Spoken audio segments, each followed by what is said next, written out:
Hello, I'm Karen from theneedlefelter.com.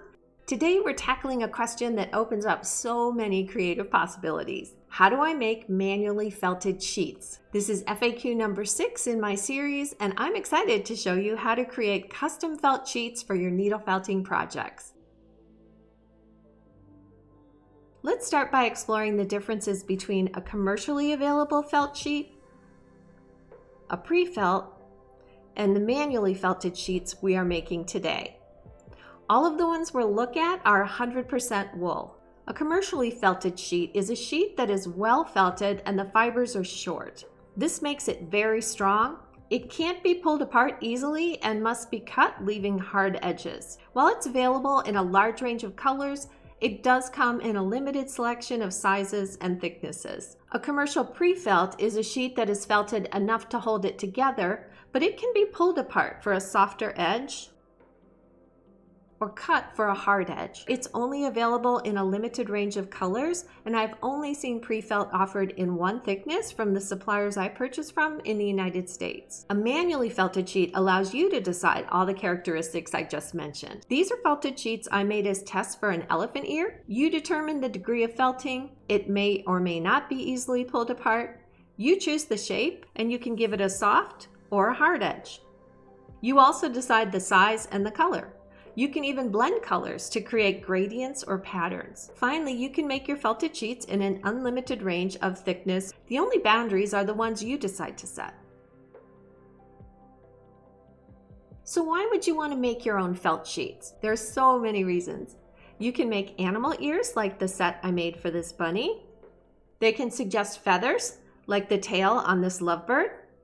By the way, both of these projects are available as PDF tutorials in my Etsy shop. You can use these types of sheets to decorate or create accessories for your pieces. The fan, the flowers, the yellow pouch, and the ears on this fortune cat all started as manually felted sheets. You can also use them to create clothing, pelts, smooth out rough surfaces, make eyelids, skin wrinkles, or details like this loose dewlap underneath my chameleon's jaw.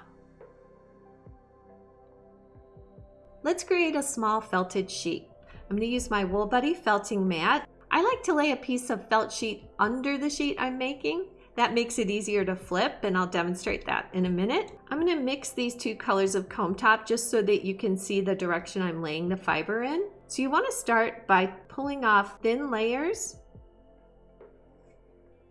and I'm going to crisscross my fiber. So I'm going to make thin layers in a horizontal.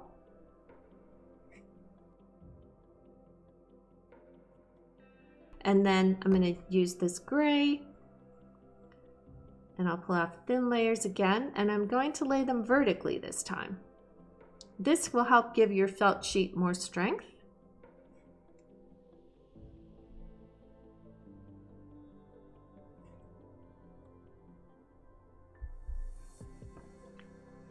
Now with carded wool, the fiber is already pointing in multiple directions, so this step isn't needed. You can just lay it down and make a felted sheet. If you have a multi-needle tool or a punch tool, those are helpful. This is the Clover pen tool. I keep 2 needles in mine. It can hold up to 3.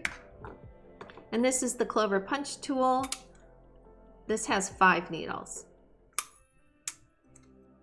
Felt Alive also has multiple needle options with a silicone handle. This one has 2 needles and this one has 4. But if you don't have one of these, it's fine. 1 needle will work. You just start by felting the wool all over. I like to kind of hold it down so it stays in place. And you just start felting it so that it holds its shape. So I'm using a coarse needle just to start, just to get it tacked down. And then I'm going to pretty quickly switch to a medium needle. And I'm doing this mainly because the fibers I'm using are pretty fine. I've got a merino, and then even this roving feels pretty fine. So a medium needle is more effective. And as soon as I kind of get it holding together a little bit, I'm going to peel it off. And you can see it's starting to, the lighter color wool is starting to push through the brown.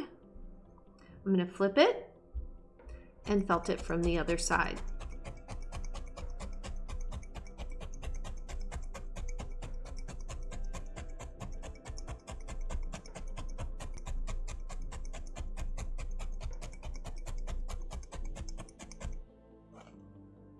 I'm going to peel it again. And you just keep felting and flipping it. Now if I have a multi-needle tool, let me show you how that works. This is a little bit loud.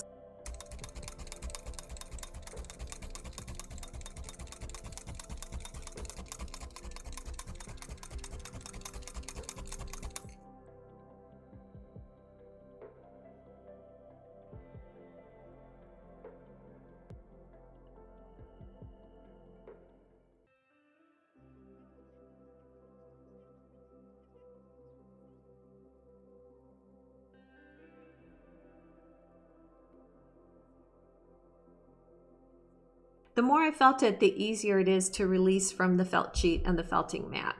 So we're starting to get a pretty decent felted sheet right now. This, depending on what you're doing, this might be thick enough to use as is. I can pull it apart. It's a little hard to get it apart, honestly. Say I wanted my felted sheet to be a little thicker, I could just take that part I pulled off and then just layer it on top.